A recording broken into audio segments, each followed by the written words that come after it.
The Legend of Zelda was a promising start to the series, but its follow-up would take a very different direction. Zelda 2: The Adventure of Link was released in Japan for the Famicom Disk System in 1987 and for the NES internationally in 1988.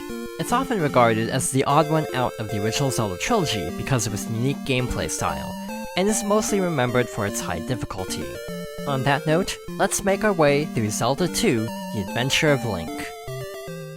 Several years after Ganon's demise, Link meets with Impa after a crest of the Triforce appears on his hand.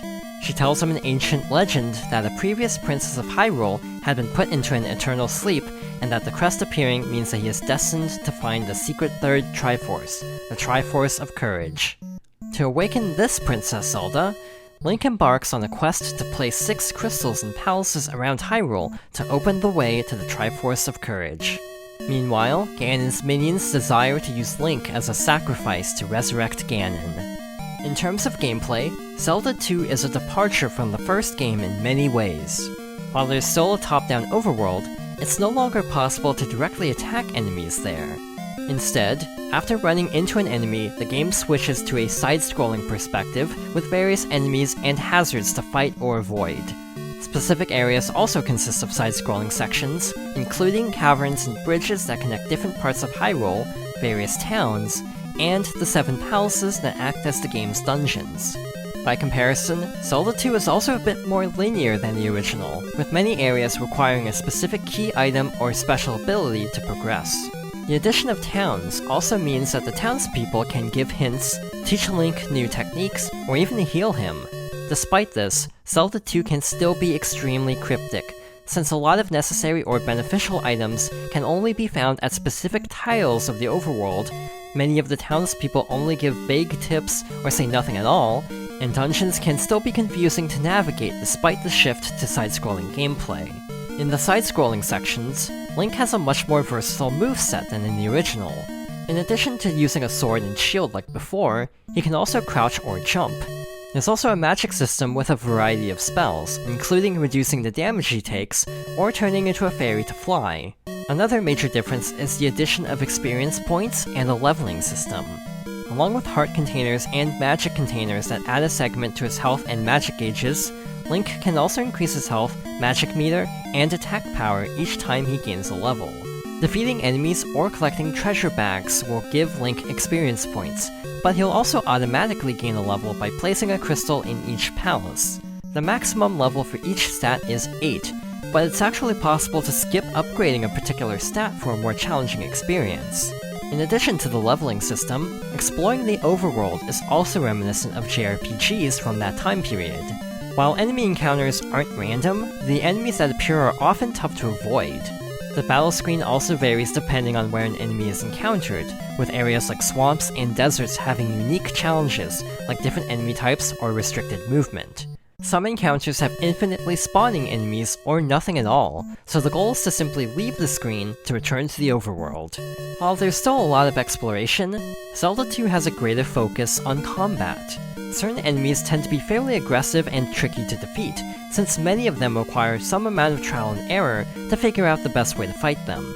Items like bombs and the boomerang are also absent, so battles almost entirely rely on using the sword and shield with proper timing and movement. Additionally, all spells deactivate when entering a new screen, so it's very easy to quickly drain the magic meter by simply relying too much on spells to heal or skip fights. Like other games from this time period, taking damage also shoves Link backwards, so enemies can easily knock him into nearby pits as well. In addition to the amount of tough fights, there's one more change that makes Zelda 2 even more challenging. Unlike the original, there's now a life system. After losing a life, the player starts at the same screen where they died, but running out of lives is incredibly punishing. Instead of being sent to the beginning of a dungeon, getting a game over anywhere except the very last palace will send the player back to the initial starting area of the game.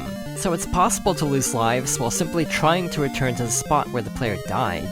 It's also tough to get more lives, since extra lives that are hidden around the overworld can only be collected once per playthrough, with no way of finding them again after a game over.